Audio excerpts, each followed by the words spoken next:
What you're about to see is the coolest and most exciting video that I've ever been involved with. For 4 glorious hours we've got an entire test facility to ourselves and 2 of the most hyped cars in modern history to put through their paces. What's more, the cars in question are related, which means that we'll see just how much progress has been made between 2 very special generations. Let's get introductions kicked off with this, the R35 Nissan GTR. It's a cut-price supercar that possesses the kind of power and road handling to make even a McLaren 650S or Ferrari 458 shy away from a fight. It's a modern hero, a computer on wheels, and a car that you'll have seen countless times on YouTube scaring the crap out of unsuspecting passengers. And here we have the R34 Nissan Skyline GTR.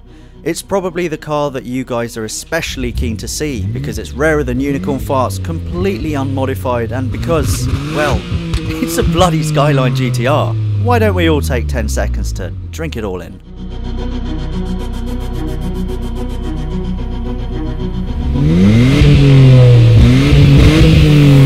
There are probably only a handful of examples like this left in the country. It is absolutely beautiful. It sounds awesome. It's 4-wheel drive, obviously, and the power.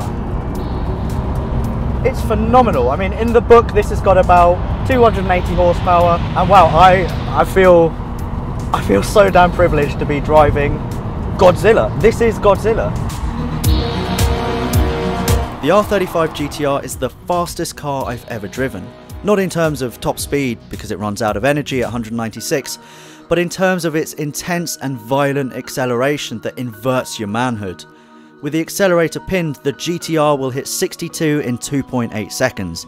Give it 5 seconds and you've already been pulled over and locked up for dangerous driving. Which brings me on to my next point. On a twisty track like this, where on 3 occasions I thought that I'd left braking too late to make the corner, the GTR saved me from eating airbags. No matter how hard I pushed my driving limits, the GTR was always one step ahead, which makes this a truly fail-safe supercar. Unless you're Sir Chris Hoy. It's not perfect though. The seating position is too high and the LSD tends to lock up slightly, especially in reverse. The R35 GTR may lack a bit of that classical soul that everyone bangs on about, but if you want a car that you can easily drive around the ring in 8 minutes flat, then drive straight home, it has to be this. Rocket! Oh Jesus. Yeah, gotta wheel off the road there. You can't do that in the R34 on this little circuit. Wow! This thing is a rush, and Jesus Christ, boy, will this thing get you into a lot of trouble.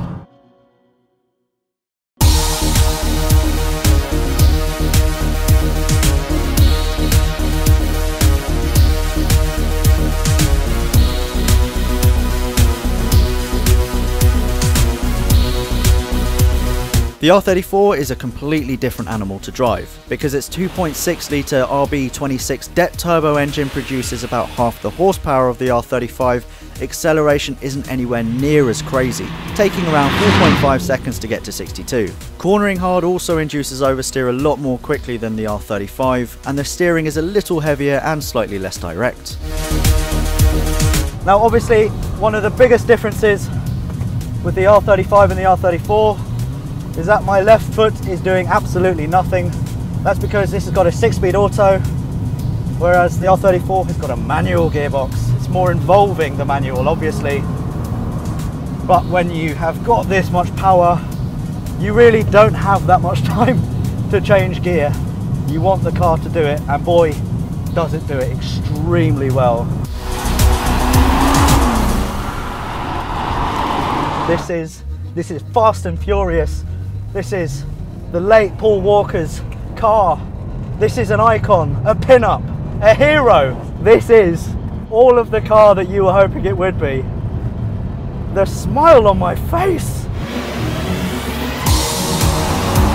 The R34 feels manageable because you know when the power's going to come in and you know how much power there is. Only about 280 horsepower.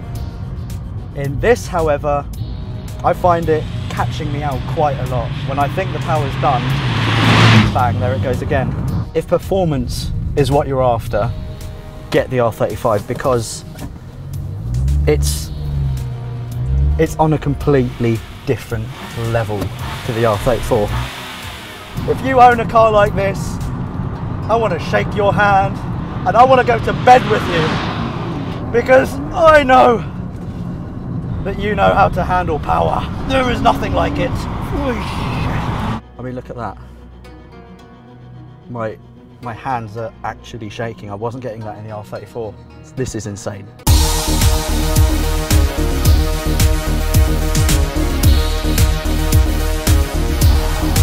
To drive the R34 feels thoroughly modern. Sure, the steering is a bit heavier than what I'm used to from a modern car. Yes, the clutch is also very, very hard. But in terms of braking potential, in terms of acceleration, it's, yes, this car is one hell of a machine, and Ethan is looking like he's about to be a little bit sick, which in my eyes makes this a very good car indeed. Grip! These roads are extremely damp. This morning they were completely iced over. Wow. Now this car weighs around 1,540 kilograms. The big old GTR on the other hand, that's about 1,740 on a good day. Now that's a lot of load to lug about, but when you've got well over 500 horsepower, that's no problem at all. In this 280, that's perfect. That'll do me. To find out just how much progress has been made by the new R35, we're going to conduct 3 performance tests. The first test is braking, which should be interesting considering that it's cold and icy. I'll drive both cars at 80 miles an hour and hit the brakes at the blue cones. Because I'm expecting the R35 to have this one in the bag, let's start with the R34 to set the standard.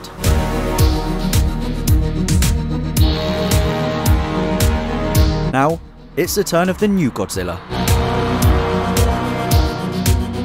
Hold on a second, that's not right. The reason for this loss was my driver error. About half a second before hitting the blue cones, the R35 came on boost in 3rd gear, which meant my speed shot up by around 7 miles an hour. Let's try that again. Yup, the R34 and R35 stop in exactly the same spot after hitting the brakes from 80 miles an hour from the same point. The R35's 1.74 tonne weight probably has something to do with this draw. Next up in the performance test is a slalom to see which car handles fast changes in direction more quickly and less dramatically.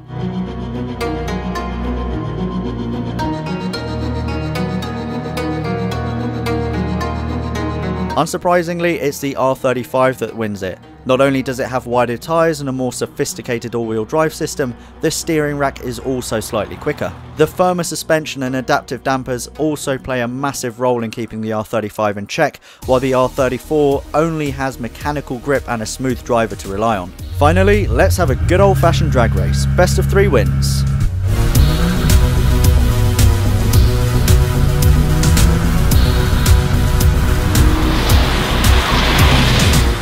Okay, with a 0 to 62 time of 2.8 seconds and launch control, the R35 walks this one, but the difference between both cars over a distance of around 250 metres wasn't as large as I'd have expected.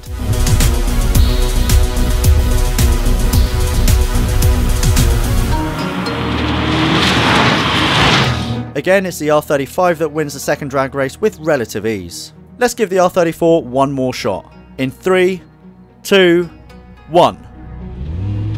The R34 gets off the line cleanly and is pulling away. It's actually going to win this. So what happened here then?